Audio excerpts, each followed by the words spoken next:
Fonctionnaire international à Bruxelles, en Belgique, Ibrahim est en vacances à Odiéné.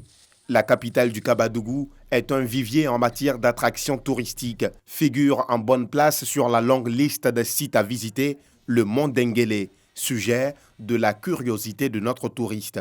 Parce que tout est particulier ici. Ici, on voit tout, la nature déjà, et les roches que nous voyons, et les Denguélé Kourou même qui est un mystère. En tant que jeune curieux, c'est important pour moi de faire un tour, c'est de comprendre l'histoire de la montagne.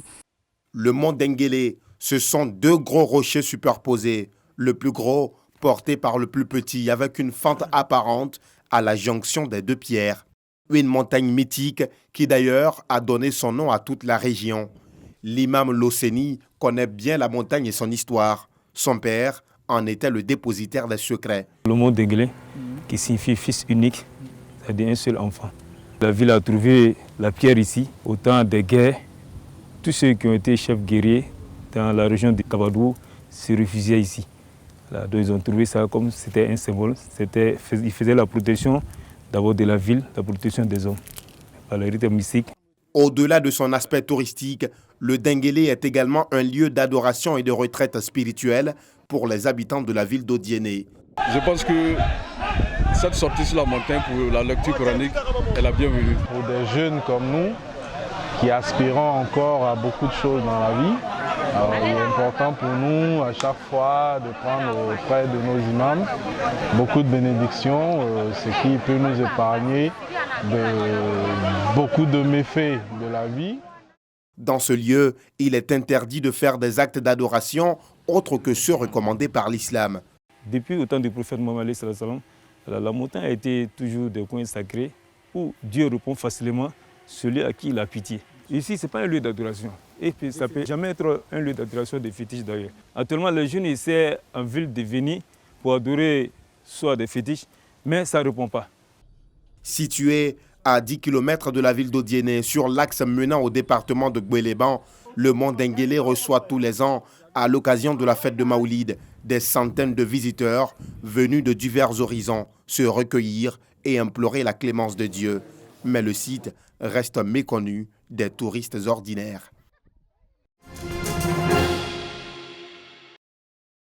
Le voilà, le site sur lequel sera construit le nouveau marché de la commune de Benjerville. Un marché moderne sur une superficie d'1 hectare, des travaux estimés à 1,6 milliard francs CFA. Un marché qui présentera bien davantage comparé à l'ancien. C'est ce qui est ressorti de ce point de presse organisé ce mercredi dans la commune de Cocody par la Socomap, société coopérative du marché de la paix. Ce marché offrira 360 magasins, 1000 étals, 1000 box aux commerçants et hommes d'affaires. Ce projet a été rendu possible grâce à la politique du président de la République, son Excellence, M. Alassane Ouattara, à qui nous disons infiniment merci. Nous invitons toute la population et la diaspora ivoirienne à venir dès à présent souscrire afin de garantir leur place sur ce marché moderne. En Côte d'Ivoire, le secteur du vivrier occupe 90% des femmes.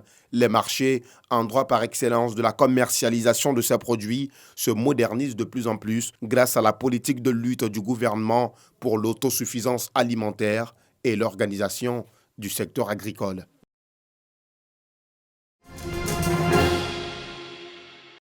Pour les 3 prochaines années, c'est lui qui va présider aux destinées de l'ONG Solidarité Côte d'Ivoire. Élu par acclamation par l'ensemble des membres présents à cette assemblée générale mixte, Gustave Kouassi, 74 ans, place son mandat sous le sceau de la continuité. J'espère réussir avec tous les membres du bureau. J'espère aussi que la mobilisation des ressources, ça se fera en conformité avec tous les membres de l'association entière et que nos partenaires acceptent de nous aider pour nous développer. Les aider à se développer. En d'autres termes, les aider à s'impliquer davantage dans la vie socio-économique de la Côte d'Ivoire en garantissant un bien-être aux personnes du 3e âge. Un sacerdoce que l'ONG Solidarité Senior Côte d'Ivoire tente d'accomplir de la plus belle des manières depuis sa création. Plus on est ensemble, plus on est nombreux, plus il y a l'union, plus il y a la force pour pouvoir porter haut et fort la voix des personnes âgées et participer activement aux réflexions et aux actions que l'État pose avec notre concours, parce que nul mieux que nous ne peut savoir les besoins des personnes âgées. Créée en 2012, l'ONG Solidarité Senior Côte d'Ivoire compte près de 200 membres. Des personnes du troisième âge de plusieurs nationalités souhaitent mener une retraite active. Afin de réduire l'écart grandissant entre la demande énergétique et le faible niveau d'investissement dans le secteur, l'Agence française de développement, par le canal de son label Finance Verte, a mis en place un programme à double composante. La première composante, objet de cette convention de signature, porte sur une assistance technique en appui aux porteurs de projets à hauteur de 1 milliard de francs CFA. Ce programme d'assistance technique vise, d'une part, l'accompagnement des promoteurs d'investissement vert. Il vise également la sensibilisation et la formation des potentiels investisseurs actifs dans l'écosystème ivoirien. L'autre composante se décline en des lignes de crédit de 20 milliards dans le domaine des énergies renouvelables à des conditions avantageuses. Le secteur privé, le secteur bancaire démontre le rôle qu'ils peuvent tenir dans cette transition énergétique. Leur engagement est en effet indispensable pour atteindre les objectifs de développement durable. Par cet engagement, les bailleurs de fonds affichent leur volonté d'accompagner les initiatives portées par le secteur privé en faveur de la dépollution. Les entreprises membres de la CGECI et les entreprises ivoiriennes en général ont un réel besoin d'accompagnement pour réussir leur transition énergétique. C'est la raison pour laquelle le patronat ivoirien a choisi de s'engager au profit du secteur privé dans la mise en œuvre de projets d'efficacité énergétique et d'énergie renouvelable. La Confédération générale des entreprises de Côte d'Ivoire est le point focal pour l'identification des projets éligibles, l'analyse technique des investissements proposés et le suivi de leur mise en œuvre après la décision d'investissement. Maroc-Cameroun était l'affiche rêvée de cette demi-finale du CHAN, tenant du titre face aux pays hôtes.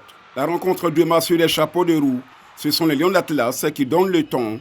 À la 16e minute, la frappe de Raimi est contrôlée par Kerido. Sur ce coup franc de Mansaoui à la 28e minute, le portier camerounais relâche le ballon. Rôdant comme un lion affamé, Soufiane Boultini ne crache pas sur le morceau. 5 minutes avant la pause, le Maroc fait le break par Soufiane Raimi. Le même Raimi, sociétaire du Raja de Casablanca, va sceller définitivement le sort des protégés de Martin Ntungu. Sur cette grosse erreur, Raimi se retrouve désormais seul en tête des artificiers du CHAN avec 5 bougies.